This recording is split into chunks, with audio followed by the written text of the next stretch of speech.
Assalomu alaykum qadrdonlar, mana bugun LG kir mashinasini ochdik, 6 kilolik. Bu videodan olish maqsad sizlarga kir mashinaning ichki tarafini kirini ko'rsatib bermoqchiman. Mana to'plangan kirlar. Va mana bunga alohida e'tibor bilan ko'ringlar. Shuncha kir. Bu barabarni o'zi. Buncha toza ko'rinadi.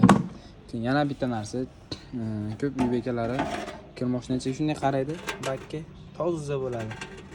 Kir mashinam toza ekan, hid nimadan chiqyapti ekan deyishadi. Lekin bu hid mana tevasidagi, ya'ni tashqi tarafdagi qoplamidan chiqadi. Qoplamada ketgan. Bu alohida mavzu mana. Bu kir ko'payib boraversa,